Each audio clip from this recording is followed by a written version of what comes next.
የነብያቶች እምነት ምን እንደነበር መልስ ያለው እስልምና ላይ ብቻ ነው። ክርስትና ላይ መልስ የለውም። ከይቅርታ ጋር ማለት ነው። በጣም እያዘን የምናገረው መጣ። ክርስትና ላይ እምነታቸው ምን እንደነበር አይታወቅም።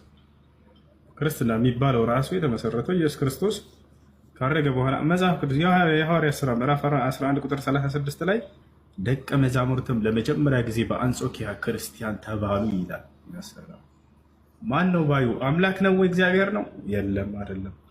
ኢየሱስ ነው? አይደለም። ነቢያቶች ናቸው? አይደለም። ሌላ ሰው ነው ይሄን ስም ያወጣው። ራሱ ሰው ነው የመሰረተው። እስልምና እስካላችሁ እስልምናን አምላክ ራሱ ቃል በቃል እኔ የደነገግኩት ለነቢያት እያለ ይናገራል።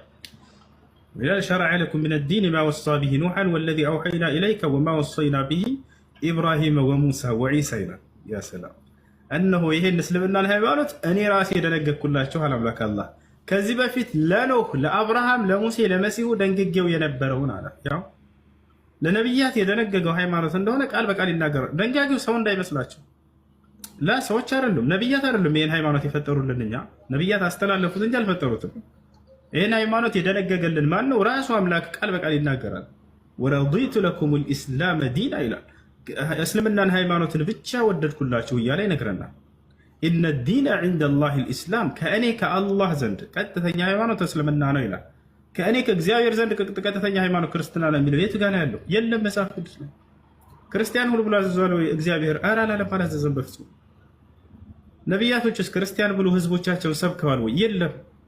እሺ ነቢያቶች እኛ ክርስቲያን ነን ብለዋል ወይ? የለም። እሺ እንዳው አንድ የመጽሐፍ ቅዱስ ጸሐፊ ከዚህ ሁሉ ጸሐፊ አንድ ተነስቶ አከሌ ነብይ እንደው ክርስቲያን ነው ብሎ የተናገራለው? የለም በፍጹም። ወደ እስልምና ስትመጡ ጊዜ ነቢያቶች እምነታቸውን ራሳቸው ሲናገሩ ታያላችሁ። አምላክ ራሱ እንደደነገገው ሲናገር ታያላችሁ። ህዝቦች እንዳለ ራሳቸውን ያኔ ሙስሊሞች ነን እያሉ የነቢያት ተከታዮች ሲናገሩ ታያላችሁ። ሐዋርያቶች ቃል በቃል እኛ ሙስሊሞች ነን ሲሉ እናያለን። ወኢዝ አውሐይቱ ኢለል ሐዋርይን አን አሚኑ ቢ ወቢረሱሊ ቃሉ አመና ወሽሀድ ቢአንና ሙስሊሙን ይላል። ሐዋርያቶች ቃል በቃል እኛ ሙስሊሞች ነን ሲሉ እናያለን። እኛ ሙስሊሞች ነን። ነቢያቶች ኑህ ምን አለ? ወኡሚርቱ አን አኩነ ሚነል ሙስሊሚን አለ። እኔ ከሙስሊሞች እንደሆን ታዘዝኩ አለ።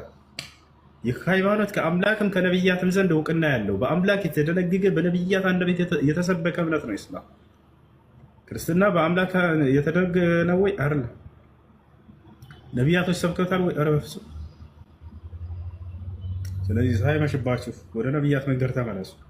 ሩበማ የወዱ ለዚነ ከፈሩ ለው ካኑ ሙስሊሚን ይላል አምላክ አላህ ሱብሓነሁ ወተዓላ። የትንሣኤዋ ቀን እነዚያ ክደውኝ የነበሩ ሰዎች ምን ነው በምድር ላይ ሳለን ሙስሊሞች ሆነን በነበር ብለው የሚናገሩባት ቀን ትመጣለች እያለ ይናገራል።